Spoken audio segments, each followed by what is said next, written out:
It was a cold, foggy evening in London. The streets were covered in a thick blanket of smoke, making it difficult to see even a few feet ahead. Detective Arthur Blake sat in his small, dimly lit office, sipping on a cup of tea. Clock on the wall ticked loudly, breaking the silence of the room. Blake was known as one of the best detectives in the city, but lately the cases had been few and far between. That was until the door creaked open and a young woman stepped inside.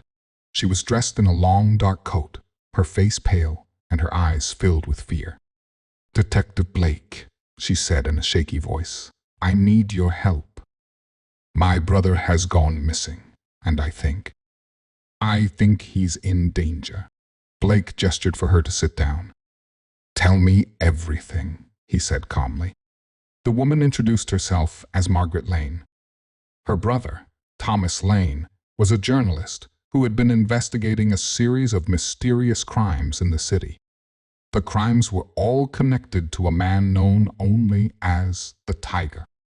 No one knew his real name, but he was said to be a ruthless criminal who operated in the shadows.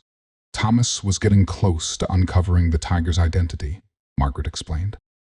But 2 days ago, he disappeared. I found this note in his apartment. She handed Blake a crumpled piece of paper. Blake unfolded the note and read it aloud. "The smoke hides the tiger, but the tiger sees all. Stop looking, or you'll be the next to fall." Blake frowned. "This is serious.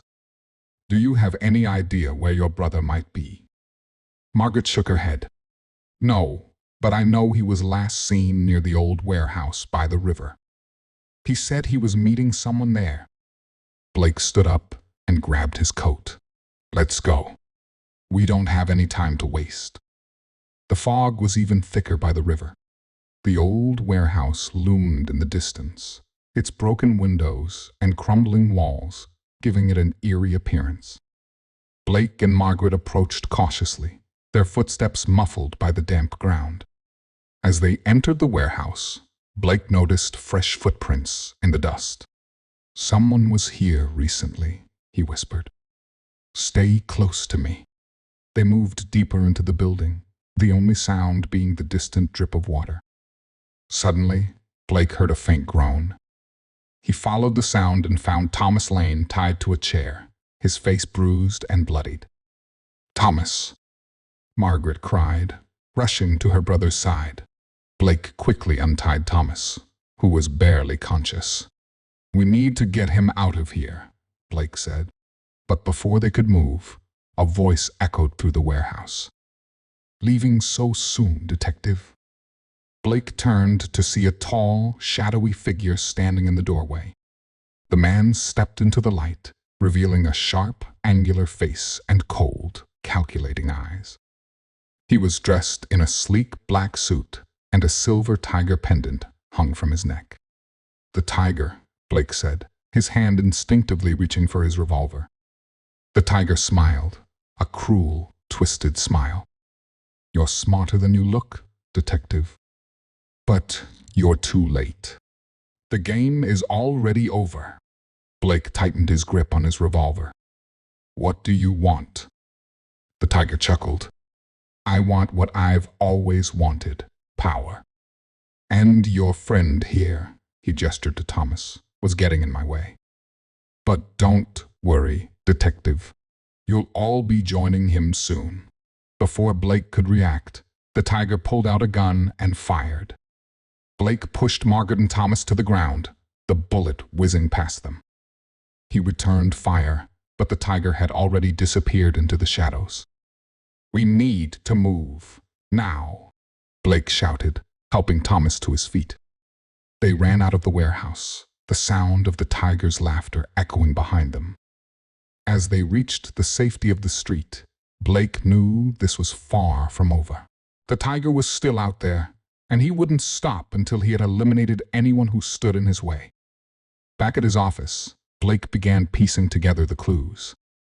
He studied the note, the warehouse, and everything Thomas had uncovered about the tiger. It didn't take long for him to realize that the tiger's next target was the city's mayor, who was scheduled to give a speech the following evening. Blake knew he had to act fast. He contacted the police and arranged for extra security at the event. But he also knew that the tiger was cunning and would find a way to slip through the cracks. The night of the speech arrived, and the city hall was packed with people. Blake stood at the back of the room, his eyes scanning the crowd for any sign of the tiger. As the mayor began his speech, Blake noticed a man in a black suit moving toward the stage. It was him. Blake pushed through the crowd, his heart racing. He reached the tiger just as the man pulled out a gun. Without hesitation, Blake tackled him to the ground, the gun falling from his hand. Crowd erupted into chaos as the police rushed to Blake's aid. The tiger struggled, but Blake held him firmly. "It's over," Blake said, his voice steady. The tiger smirked. "You may have caught me, detective, but the smoke still hides many secrets." Blake didn't respond. He knew the tiger was right. There would always be more mysteries to solve, more shadows to uncover. But for now, the city was safe. As the police led the tiger away, Blake looked out at the crowd. The smoke was beginning to clear, and for the first time in days, he felt a sense of peace. Tiger in the smoke had been caught, but Detective Arthur Blake's work was far from done.